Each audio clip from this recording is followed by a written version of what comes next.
throughout the competitive Smash Bros. Scene, Link has been an iconic character who has had to endure some of the lowest lows in the series. For such an iconic character, it would seem that he would be properly represented by players in all of the 5 Smash games he is a playable character in.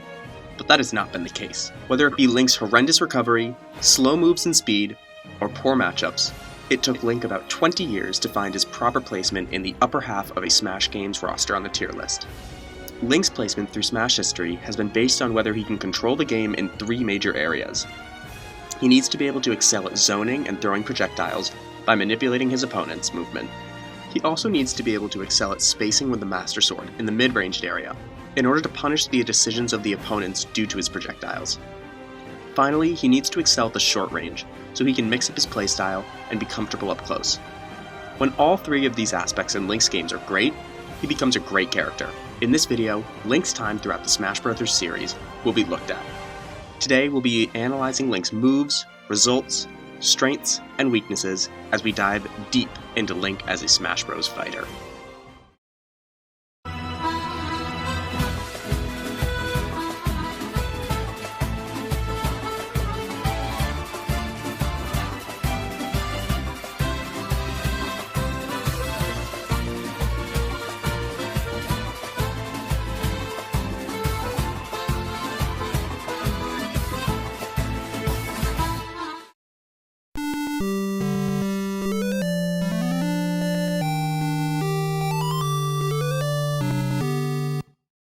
Link has stayed a very similar character through his 5 Smash games.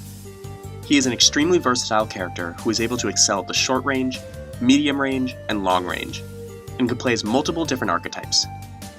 He's a strong nair and stubby moves with his legs for the short range, a sword for the middle range, with his forward air and smash attacks, and has a plethora of projectiles in his special moves for the long range camping game. With his projectiles in his bomb, boomerang, and arrow, Link is able to condition his opponents and put them in scenarios in which the Link player can predict where they will go and punish accordingly with his extremely strong moves with the Master Sword.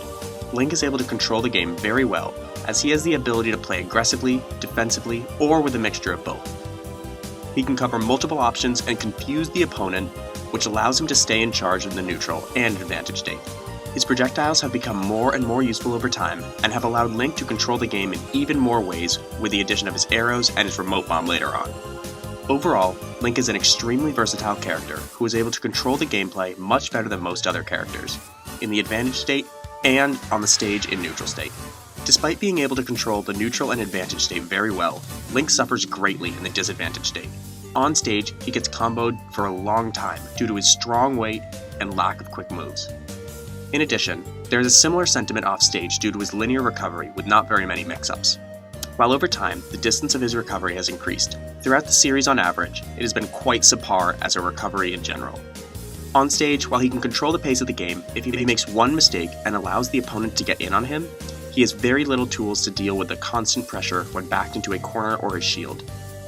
This means that Link gets put through the disadvantage state very easily with a single mistake, and this puts him in an even worse scenario due to his poor disadvantage state. While he can play at all different ranges, each has their flaws. In the short range, his moves are not that strong, long, or fastest overall in the series. In the sword range, his moves are all quite linear with his up, down, and forward airs.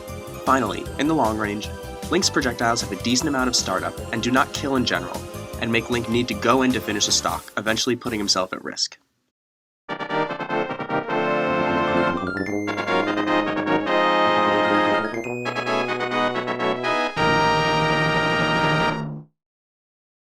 At the beginning of the game's meta, Link was seen as the worst character in the game by far.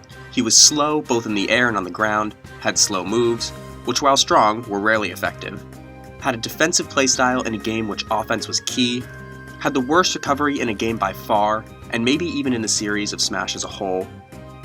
Right from the start, all top players realized Link was horrible in this game, and not worth their time if they intended to win tournaments or even just sets. For these reasons, Link was placed in the worst ranking at 12 out of the 12 characters in the bottom tier in the first tier list in March of 2008. One of the largest issues with Link was his size and weight. While one might think that heavy characters are always better because they can survive longer, this is not always the case, and especially not in this game. Since Smash 64 had the most hits done in the entire series, This meant that Link was in stun forever and sunk like a rock, which combined allowed him to get comboed forever and therefore killed really easily.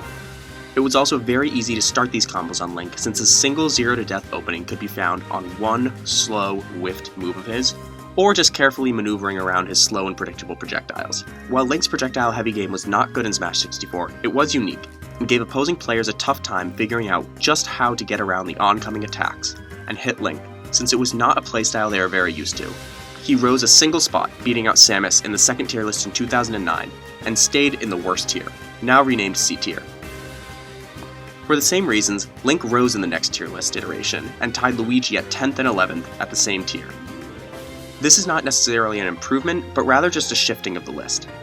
Finally, in the final tier list, a few changes happened in the game to change Link's ranking. The first was that people got better at playing against the few Link players over the year, so the fact that his playstyle was different did not matter much anymore. Secondly, people found out that just throwing Link off stage would essentially take his stock. And finally, Dreamland became the only legal stage, and therefore it restricted Link's playstyle as he had less room to run away and camp.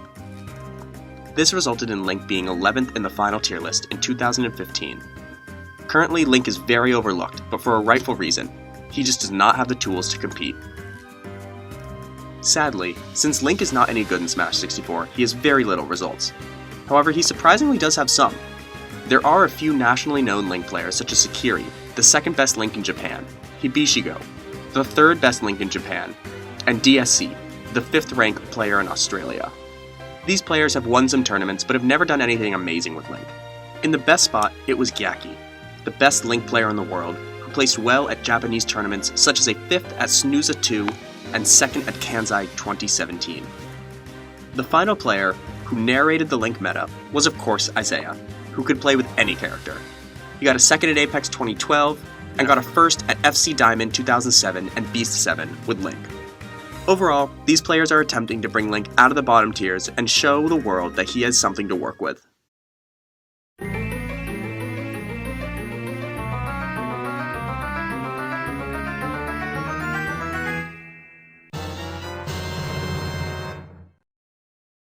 Just like most characters, in the conversion from the first to second Smash games, Link kept a fairly similar playstyle, but got significant buffs in order to make him a functional character.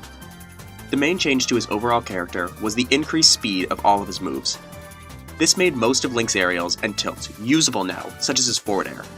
In addition, his tilts, while they somehow got slower, now had better angles for combos and kills, that were usable as well. As for specific moves, Link got his F smash changed from a single sword swipe to 2 powerful sword slashes. That became one of the strongest forward smashes in the game of Melee, in terms of knockback. Next was his new and improved dash attack, which changed from a running poke to a swipe, and in terms of move viability, it became tremendously faster and better for combos. One of the seemingly largest changes was to his neutral special, which went from the boomerang to the bow and arrow. However, this change was not as large as it seemed, as his boomerang got moved to his new side special, and stayed fairly similar.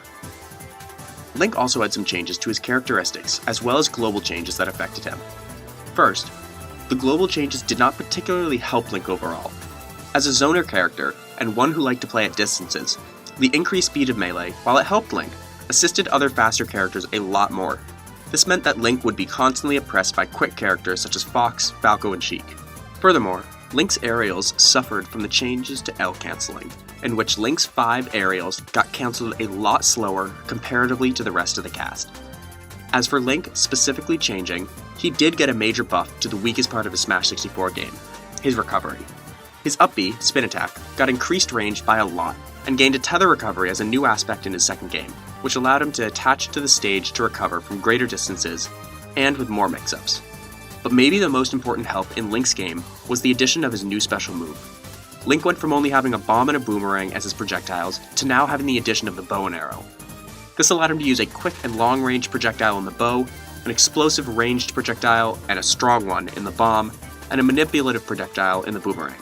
However, despite all these changes, Link's playstyle was not a proper one to compete strongly. As the Melee competitive scene began to pick up, Link, similar to his Smash 64 counterpart, actually was not placed super low. Opposing opposing players had still rarely seen a zoner, and especially had trouble with this one as he had many different tricks up his sleeve that not very many Smash players had seen at the times before. This meant that Link ended up in 14th place on the first tier list in October of 2002, next to Pikachu, out of the total of 26 characters in the game. But the worst thing to happen to Link was him having a slow playstyle. It was not that it was ineffective, but in a game in which top-tier characters could perform crazy and fast-paced combos, nobody wanted to play the slow and campy Link, and therefore he dropped in the tier list due to a lack of people playing him. This resulted in him ending up in the 18th place in the middle tier in 2003. However, again, as the competitive scene really started to pick up in 2004, some people realized that winning was a little more important than style in the game, and if they could find an effective, campy, and boring playstyle to win, they would use it. And for some players, this happened to be with Link. This allowed Link to regain his position from the earlier tier list, as he jumped up to 13th place in the top of mid-tier above characters such as Pikachu and the Ice Climbers, and a little lower than the bottom of high tier with Luigi and Dr. Mario. This was the first time that Link potentially was in contention for viability in a Smash game, as he had never seen this before. After this tier list, Link stayed around the 13th through 18th spot, but he could never really find a grip in the rankings. People would always doubt where to put him. Was he on the cusp of viability, completely unviable, or somewhere in between? These questions forced Link to jump around a lot, until he finally ended up at a solid 18th spot in the most recent 2021 tier list, in C- tier, just below Young Link, who was now considered barely better than Link himself. Overall, Link could just not reach the next step, but it was a huge improvement from the prior game, where he was in competition for the worst character. Link in the competitive scene had had some varied results throughout this time. He had a few notable players that had put in the work and had done well with his character over time. The first of these is Honeybear, who is known as the best solo Link player in North America from the United States. He placed well at tournaments, but is more known for making some of the first competitive Link Melee guides that got popular. The next notable Link main is Lord HDL, who is one of the only Link mains to ever be ranked in the top 100 list, and placed 33rd at EVO 2014, and great at other tournaments as well. Finally, we have Six, the best Link player overall in Melee. This German player does not play anymore, but performed well at some of the German tournaments. Despite Link doing a lot better than he did in Smash 64, he still did not perform to the levels others would want him to, in general.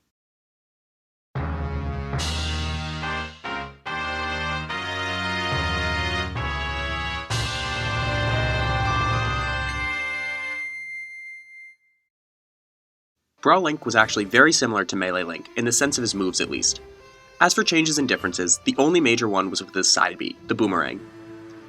This move in Melee was a fairly standard returning projectile, but as it transitioned into Brawl, it got a new wind box attached to the end of the move that drew opponents into Link when the Boomerang was on its way back. Other than that though, there were no true moveset changes, but there were alterations to his general gameplay and attributes. Link got the heavy treatment in the sense that all of his moves got slower but stronger, usually not the best change for a character. This meant that Link had to work even harder to get one hit, with one of his already slow tilts, smash attacks, or aerials. While he did get a little more reward on his attacks, it was not nearly enough to account for all the heavy nerfs to his speed. Link also got a big speed reduction in his air and ground speed, which made him a lot slower overall and a significantly worse character. The biggest issue with Link in Brawl, and the aspect that made him drop on the tier list, was his recovery. While Spin Attack was not great for Link in Melee, it was at least functional, but this was not the case in Brawl, as it went back to being the same horrible move it was in Smash 64. The sheer distance of the move was abysmal, and meant that just like his first appearance, if he was thrown off or knocked off stage, there was a good chance he was not coming back, even at very low percents. Another larger issue is that since Brawl had the global change of making the game a lot slower and combos essentially non-existent, it would seem as though campy zoners would perform well in this game. However, this was not the case for Link. The reason that Link also did not function as a zoner was due to his own slowness. He was too slow to run away to even camp. The one and maybe only good addition to Link's game in Brawl was the addition of Dacus, or Dash Attack Cancelled Up Smash, which allowed him to slide on the ground as he performed his up smash as a burst option. This helped with his mobility, but was one of the only buffs he got across the transition. Link's time in Brawl was one of the worst he ever had, and comparable with his time in Smash 64. Link just did not have any positive aspects to him that caused him to fall down the tier list a lot. In the first list, made in September of 2008, Link was the second to last character on the tier list, ranking at 36 out of the total 37 characters in low tier, with Captain Falcon and Ganondorf. This was due to the reasons mentioned earlier, but primarily Link's slow speed and horrible recovery. This just meant that it did not even matter how good his neutral or advantage state was, because his negatives were so much worse than his positives were high. This sentiment turned out to be true in the following tier lists, as he did not move very much throughout this time. But he did get a slight increase in the second list, where he was ranked 34th, beating out characters like Ganondorf and Jigglypuff, whose even worse speed and power did not allow them to play their game either, since Brawl was so polarizing, especially by Meta Knight, who Link had the worst matchup against. This was seriously problematic, since if a Link player were to go into a tournament, the likelihood that they would end up fighting a Meta Knight was almost 100%, and therefore they would have to endure an essentially unwinnable matchup. Following that, Link does not have any winning matchups other than Zelda and Ganondorf, which proves essentially useless. In the fourth tier list, all the three Triforce characters were put in the tier by themselves, G tier, the lowest tier, of which Link was ranked in the middle at 36th. His rankings did not change much, but Link did get bumped down to H tier, the lowest tier ever in Smash, in the 6th 2011 tier list, but he ended up at 35th in F tier, the lowest tier in the final tier list created in 2013. This was just due to Link's horrible playstyle and attributes. Link's Brawl results section will be one of the shortest and most abysmal in the entire series. Given his horrible status in an extremely polarizing game, Link literally does not have any meaningful or significant results in any Brawl majors or super majors. Players such as Izaw from Sweden, Legan the American, and Skade the Australian all placed well at their local events, but no one did anything with Link at the high levels.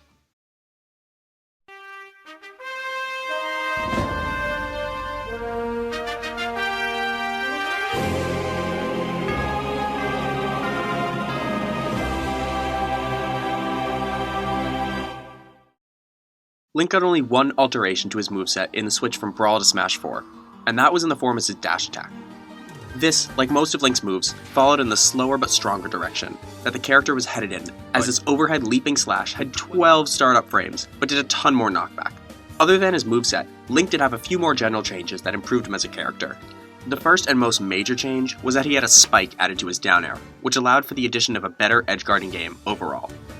This alongside his better up B, which allowed him to travel much greater distances, allowed Link to go off stage more and interact with his opponents out there. This helped Link as it gave him a way to kill that did not necessarily rely on his slow but strong grounded moves. Other than that, Link did get a big change in the sense of his speed. He now ran faster, fell faster, and moved faster in the air. While not all this is helpful all the time, it was a great change for Link, as his Brawl iteration had him being very slow and not up to the great speeds with the rest of the cast. While it may seem that the increase in speed from the game of Brawl to Smash 4 would help a character like Link with his projectile-focused gameplay, it actually did. While the cast was faster in general, Link did not have the problem of not being able to run away anymore, and could control the pace of the game as his archetype indeed allowed him to do.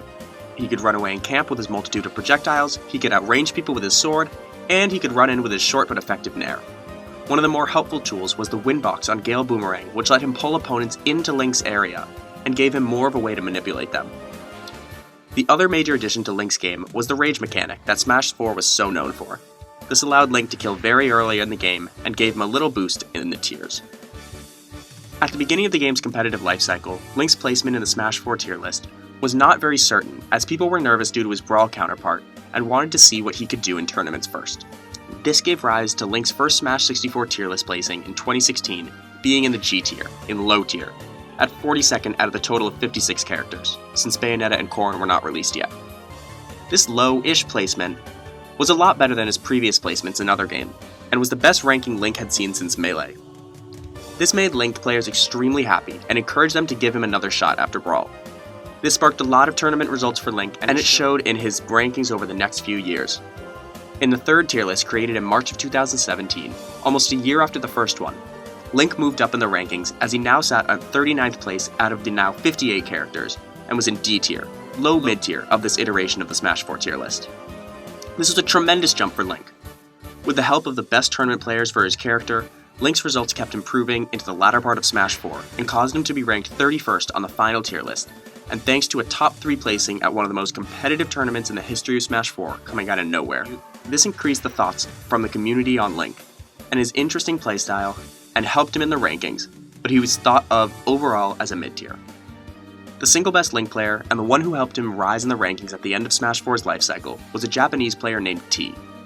T became the 46th best player in the world, and had done really well at major tournaments such as the 9th at EVO Japan, a 2nd at Umabara 24, but most importantly, and hinted at in the prior section, a 3rd at 2 GGC Civil War, the most important and competitive tournament in Smash 4, where he placed 3rd, with Link. Other great representatives were Aizaw, the Swedish player from Brawl, who helped Link out in the early meta in getting him out of obscurity with a 7th at Beast 5, alongside Scissor, who placed well at other major tournaments with only Link. The Link players in Smash 4's Rally helped bring one of Nintendo's biggest mascots out of the Smash obscurity and back into the spotlight as he became relevant again.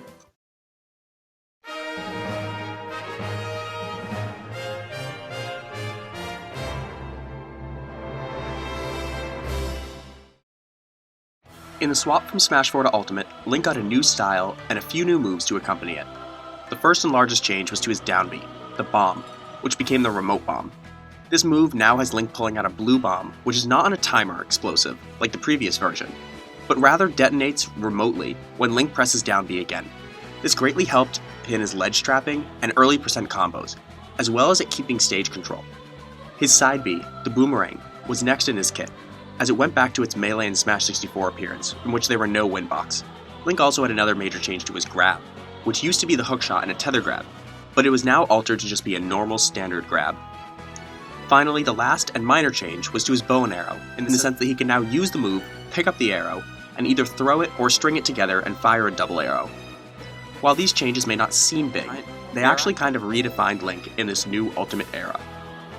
In the game, Link had many changes to his attributes that made him a truly viable and good character in the 5th game of the series. Link, in Smash Ultimate, got a lot faster in all senses of the word, and that was the biggest buff they gave him in the swap. His speed on the ground and in the air became a lot faster, and all of his moves became a lot faster as well.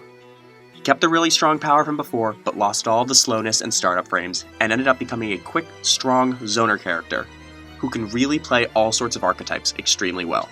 This was great for him, as it allowed him to really become a viable character in this game, and a great one at that. The increased overall movement speed also helped Link a lot, as he now had less landing lag on his aerials, and this followed in the same vein as his other moves. While there is no official tier list for Smash Ultimate, a pretty similar sense of where Link is placed on the tier list has been created by the overall community. Link is considered an upper mid-tier to lower high-tier character by almost everyone.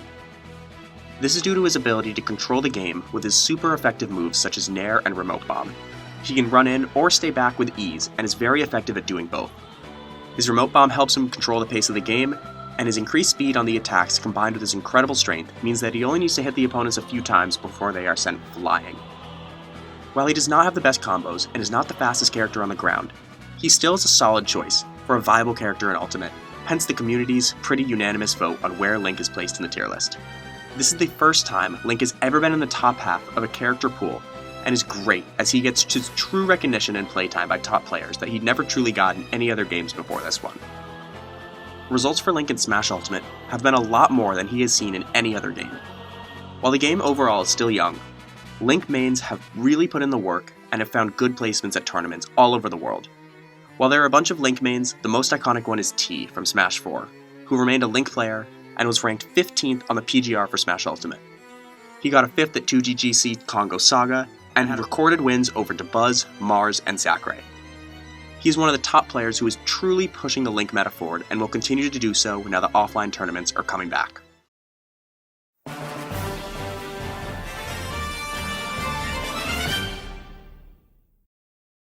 Link has been through the ringer in terms of his overall Smash viability through the years. His viability truly depends on how well the game fits his archetypes, and allows him to control the pacing of the game from 3 major areas of the stage. In Smash 64, he was so slow and had such a bad recovery that he was unable to even set up to play his game.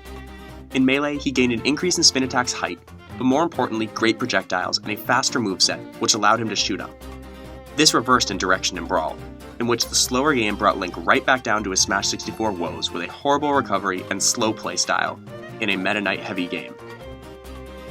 Smash 4 started improving again, but just like Melee, Link did not have the extra spice in his moveset to really compete at the top level.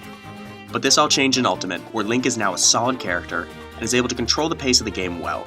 Link can play at the close range, sword range, and long range with his multiples of styles of moves. Overall, Link has really found his spot in Smash Ultimate, even though it took a while. Thank you for watching this video, and please remember to like, comment, and subscribe if you liked it, and keep an eye out for my next video.